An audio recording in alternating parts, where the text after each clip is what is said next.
Stuti's book club में आपका स्वागत है।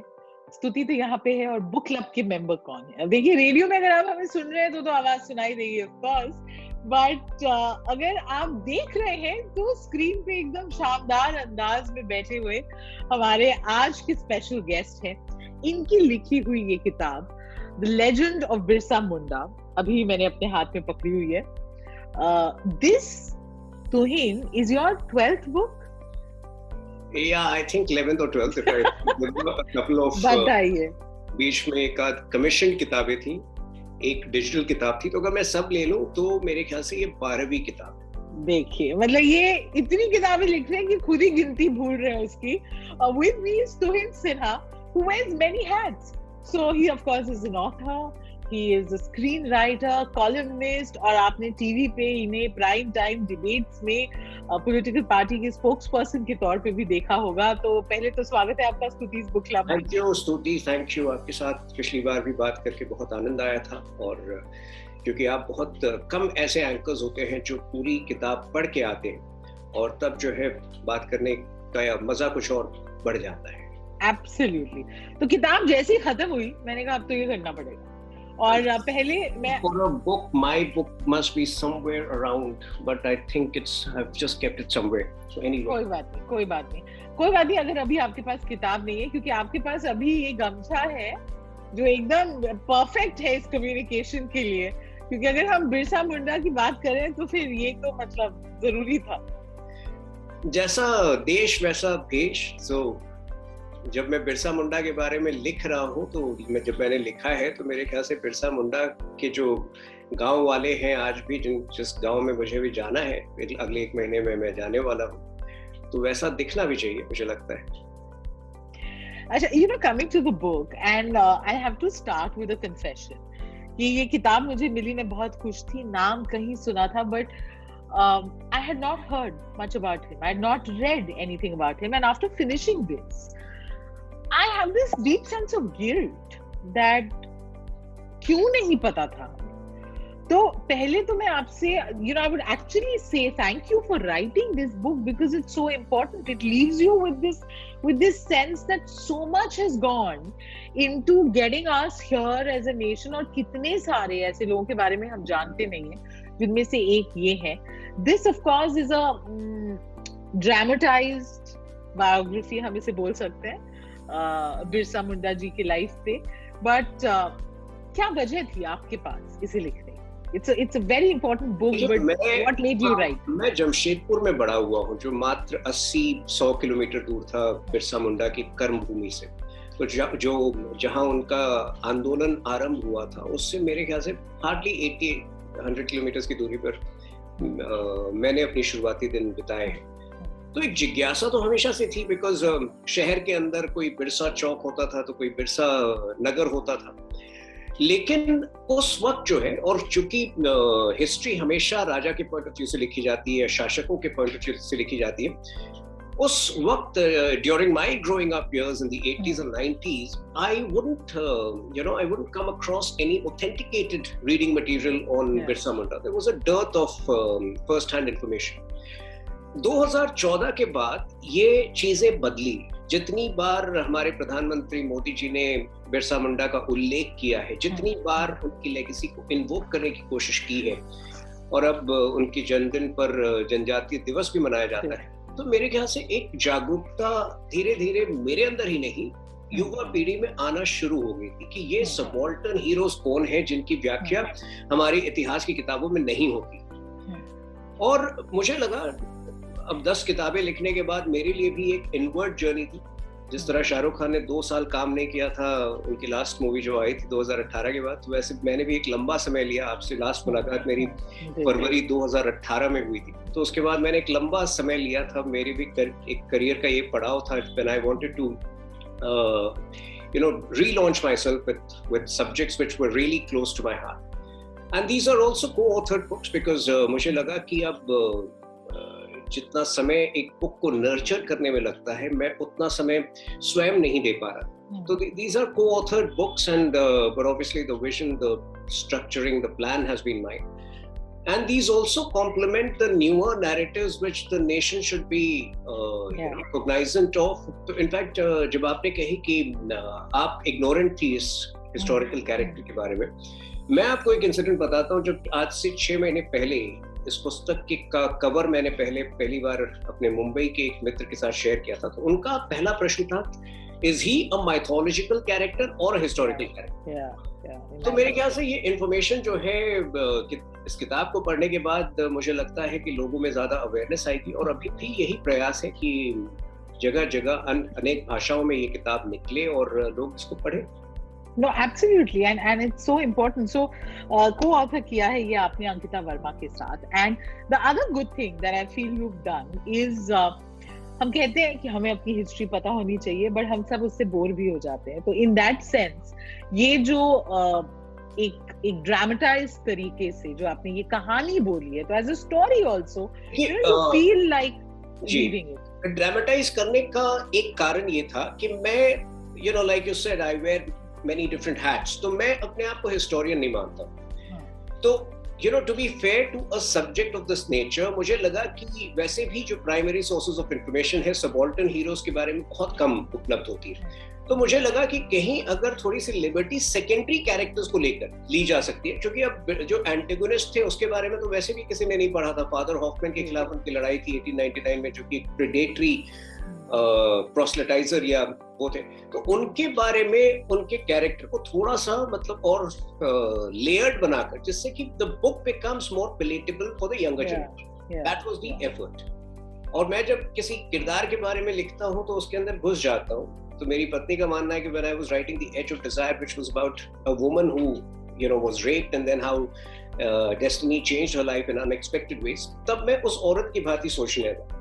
तो इस बार मैं बिरसा मुंडा की तरह मतलब अपने बाल बढ़ाकर या गमछा पहनकर अब मैं बिरसा मुंडा की जीवनी को स्वयं महसूस करने की कोशिश कर रहा हूं. नो, एंड ये फायदेमंद आपके रीडर्स के लिए है जिनको ये फिनिश्ड प्रोडक्ट मिलता है. लाइक यू सेड कि ऑफ कोर्स आपने इसको ड्रामेटाइज किया कि एक पेज टर्नर बने. You want to read this is like a story that you want to know more about. But ये इतने अलग अलग एस्पेक्ट्स को कवर करता है कि क्योंकि हमने एक तरीके की हिस्ट्री पढ़ी है, हम इतने ही लोगों को जानते हैं, हमें लगता है बस इतना ही है जो कंट्रीब्यूशन रहा है. यहाँ पे जो इवन उस वक्त की सोशल रियलिटीज थी कि ये एक ऐसे स्ट्रेटा से आ रहे थे जहाँ पे अंग्रेज तो थे ही, बट आप ही के देश के जो जमींदार थे वो भी they would also dominate. The living conditions were so tough. So किसी भी जैसे हम फिल्म डिस्कस करते हैं और हम पूरी कहानी नहीं बोलना चाहते, we want people to see the movie, so we of course want people to read the book, so I don't want you to reveal everything, but do give us a sense of this character. मेरी जो यात्रा रही इस किताब को लेकर, उसमें से जो 2 सबसे बड़ी लर्निंग्स रही, जो मेरे ख्याल से आपके जो लिसनर्स हैं उनके लिए भी बड़ी लर्निंग रहेगी. 1857 was not our first war of independence. I think 1857 के 90 साल पहले से छोटी छोटी लड़ाइयाँ कस्बों में जनजातीय इलाकों में लड़ी जा रही थी. So probably the first war of independence was around in the late 1770s. और ये जो tribal mutinies थी, by the start of the 19th century, they were happening simultaneously across the country, whether it was the northeast or whether it was Kerala. तो I think इनका एक बहुत बड़ा योगदान रहा है 1857 में और उसकी बाद की लड़ाई.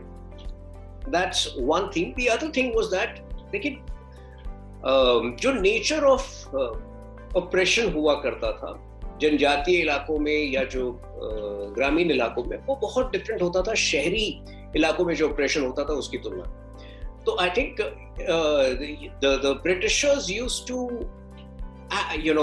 the zamindars and the missionaries used to act as outsourced offshoots of the British government, and thereby the freedom struggle and the battle in these subaltern areas was that much more complicated. जैसे मिसाल के तौर पर कई बार जो है परेशान होकर ये आदिवासी कई बार क्रिश्चियनिटी में कन्वर्ट करते थे, क्योंकि उनको प्रलोभन दिया जाता था कि आप कन्वर्ट करिए और हम आपके ऋण माफ करा देंगे. लेकिन जब एक बार वो कन्वर्ट कर जाते थे तब उनको एहसास होता था कि यही जमींदार तो मिशनरीज को भी फाइनेंस करते हैं, सपोर्ट करते हैं। तो उनके चंगुल में वो इस तरह फंसे होते थे कि वो वापस भी नहीं आ सकते थे। तो एक तरफ फाइनेंशियल ऑपरेशन तो था ही, कल्चरल सब्जुगेशन भी था, और इसीलिए ये लड़ाई और ज्यादा भव्य और ज्यादा चैलेंजिंग हो जाती थी। और इसलिए ये किरदार जो है मेरे ख्याल से जो मेन स्ट्रीम फ्रीडम फाइटर्स हैं उनकी तुलना में इनकी कंट्रीब्यूशन और ज्यादा डिफिकल्ट, चैलेंजिंग और ज्यादा अहम है।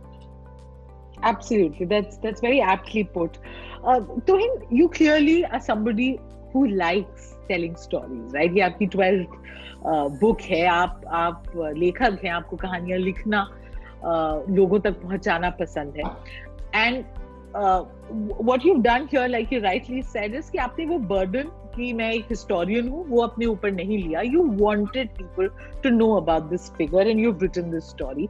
But किस तरीके का research रहा? मतलब आप pen to paper आपने जितने भी वक्त के लिए किया, but before that आपने कहाँ से इनके बारे में निकाला? ये पुस्तक मेरे जहन में लगभग 4 या 5 साल से थी, but obviously because of a hectic schedule. तो luckily जब कोविड आया आज से 2 साल पहले, और जो लंबा लॉकडाउन हुआ था, पहला लॉकडाउन जो 3 महीने तक सब अपने अपने घरों में बंद थे, मुझे लगा कि ये वक्त सही है। तो रिसर्च मटेरियल के तौर पर 2 किताबें हालांकि मैंने पढ़ी थी, वो बहुत ही प्रिलिमिनरी किताबें थी। मतलब एक IAS ऑफिसर जो 1960s 70s में झारखंड के, उस समय झारखंड नहीं हुआ करता था, बिहार के उन डिस्ट्रिक्ट्स में वो DC के तौर पर काम किए थे, तो उनकी फर्स्ट हैंड अकाउंट थी। KC सिंह उनका नाम है। एक और किताब थी, वो भी बहुत प्रिलिमिनरी मटेरियल थी। तो मेरे पास उनके अलावा जो है, मैंने कुछ उनके गांव के कुछ लोगों से मुझे कनेक्ट किया था, एक दोस्त ने, उनसे बात की थी। जितने पब्लिक डोमेन पर उपलब्ध सूत्र थे उनका सपोर्ट मैंने लिया था, बट केवल इस किताब के संदर्भ में मैं जा नहीं पाया था, बिकॉज मुझे लगा था कि ये कोविड के महीने में जितना ज्यादा मैं खत्म कर लूं फर्स्ट ड्राफ्ट एटलीस्ट, और उसके बाद अब जाने का प्लान है उनके गांव में। तो मेरे ख्याल से ये तमाम सोर्सेस से मैंने इंफॉर्मेशन इकट्ठे किए थे, लेकिन उसको apart from Birsa's character, which is as authentic as possible, I have taken liberties with the other characters around. Yeah. You know, ये जो आपने कहानी उसके इर्द गिर्द वीव की ना, a lot of people, and I always say कि हर इंसान जो किताबें पढ़ता है वो कहता है कि भाई हम में भी एक लेखक है और कभी हम भी लिखेंगे। तो ये एक सवाल जो हर किसी के मन में होगा, how did you weave that story around this central figure? I love creating characters. So you know, like मैं character से बहुत प्यार करता हूँ, मेरे बच्चों की तरह nurture करता हूँ। तो you know, like for me it's always a challenge to get into the mind of that character. तो जब conversation होता भी है, जैसे किताब में कोई और एक रीडर ने जिसने पढ़ी है किताब, वो मुझसे अपने एक्सपीरियंस शेयर कर रहा था कि किताब में जो कॉन्वर्सेशंस होते हैं बिरसा के माता पिता के बीच कन्वर्जन पहले, और जो तमाम उनके जो इनसिक्योरिटीज और डिलेमास उसमें प्रस्तुत होते हैं या आते हैं, वो एक सामान्य स्वाभाविक स्टाइल में, जैसे आप नॉर्मल कॉन्वर्सेशन कर रहे हैं, मतलब वो आप कैसे उतने ऑथेंटिक तरीके से कर सकते हैं। और इसके लिए एक ही तरीका होता है कि आप जब इनकी डायलॉग्स लिख रहे हैं एक साइड की, तो उनके दिमाग में घुसे। और तो somehow I think it's I have just been fortunate that I have been gifted with that ability that I can think from various different people's point of view, vantage points. Yeah. So अगर चाईबासा के school में, missionary school में, जब बिरसा मुंडा 4 साल पढ़ रहे थे 1886 to 90 के बीच, तो वहाँ मेरे लिए बहुत इंटरेस्टिंग और चैलेंजिंग था कि 2 अलग अलग मिशनरी पॉइंट ऑफ व्यूज भी प्रस्तुत करना। अगर कोई मिशनरी जो है एक प्रेडेटरी सा था, तो दूसरा एक सबसे ह्यूमन सा भी वहां पे था। तो आई थिंक ये जब तक आप इन तमाम पहलुओं को एक साथ नहीं पेश करते, I think your objectivity as a writer is also limited, and it's always important to project different point of views. I know because I have a certain, I subscribe to a certain, or I practice a certain political ideology. कई बार जो end result होता है या जो outcome होता है किताबों का, वो जो है predictable होता है, लेकिन जो वहां तक पहुंचने की जो journey है मेरे ख्याल से उसको जितनी objective बनाई जा सकती या जितना उसमें लेयर्स डाले जा सकते हैं, वो मेरे लिए एक अलग किस्म का चैलेंज होता है। मेरी कोशिश यही होती है कि I retain that objectivity despite my political leaning and involvement. But I think a book like this, on a subject like this is beyond, political lines and ideological differences. Absolutely. इससे केवल मतलब उन डायनास्ट को प्रॉब्लम हो सकता है जो कभी ज्यादा गांव में गए नहीं है, और जो दो इंडिया की बात करते हैं, जबकि इंडिया और भारत एक ही। आप जिस तरीके से कह रहे थे that you this is your strength कि आप एक कैरेक्टर का होकर उस हिसाब से सोच सकते हैं। आप इस किताब के साथ इतने वक्त रहे, you are churning and weaving a story around it. Birsa Munda ji की ऐसी कौन सी चीज है that inspires you, that you've somewhere tried to carry it with you? For an Adivasi youth of that generation, उनमें कमाल की क्षमता थी खुद को कॉन्स्टेंटली इवॉल्व करने की। तो जिस प्रकार से 11 वर्ष की आयु में जब एक मिशनरी स्कूल में दाखिला पाने के लिए उनको कन्वर्ट किया गया, तब उन्होंने प्रयास किया कि let me assimilate the learnings of the new religion. लेकिन साथ में एक कांस्टेंट स्ट्रगल या डिलेमा उनके अंदर भी था कि हमारी जो इनेट कल्चर है, क्या इज इट सबस्यूमिंग दैट और इज इट किलिंग दैट।